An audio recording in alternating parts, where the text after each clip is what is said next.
O mga kasiblings, si Utol meron nakitang ibon. Ewan ko anong klaseng ibon to. Anong ibon kaya yan, no? Sa mga nakakaalam, baka alam nyo to. Comment down below. Bukas pakakawalan na namin yan. Mahaba yung paa niyo. Mahaba yung paa, no? Kala ko naman sa Tiangge mo nakita yan. Dito na pag-uwi natin. Ito yung sinasabing ibon ni Joko, yung kapatid ko. Nakita daw nila ngayong pag-uwi, mahaba yung paa. Bukas pakakawala namin to. Umaga. Kasi pagkagabi talagang hindi lumilipad yung mga to ng gabi. Kasi nga hindi sila nakakita. Sabi ni Joko, pilay-pilay daw eh. Siguro to, ang tansya ko dito baka tinirador to. Tapos sa pati naman kaya parang pipilay-pilay. Ayan siya mga kasiblings mahaba yung tuka niya. Ayan kita nyo ba? Ayan po siya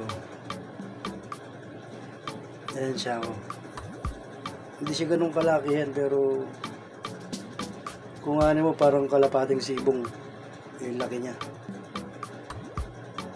Ewan ko anong klaseng ibon to. Kumahaba yung tuka niya.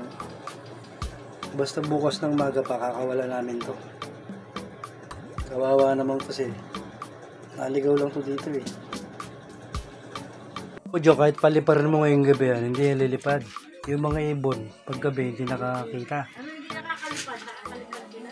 Hindi, ibig sabihin sa umaga nakakita yung mga yan hindi naman nakakita ng gabi. Ano lang? Nandyan. Oo, bukas mo na lang paliparin kasi pag gagabing ganyan, hindi nakakita yan. Naligaw lang siguro dito yan sa atin, no? Kanina, no? Oo, kasi wala man yung katulad ngayon ko lang hindi nakita. Kaya nga, naligaw lang sa atin yan. Kasi ngayon lang naman nangyari na may pumuntang ibon dito eh. Kaya bukas mo na lang paliparin bukas ng maga. Di pa nga siya makakalipad, pilay. Makakalipad yan, may pakpak eh. Naisip tuloy ako, wala naman ibon na lumilipad ng gabi. Kadalasan, araw yung lumilipad yan, yung maliwanag. Kasi pagkagabi hindi na nakakita. Ang kulit ng mga kapatid ko eh.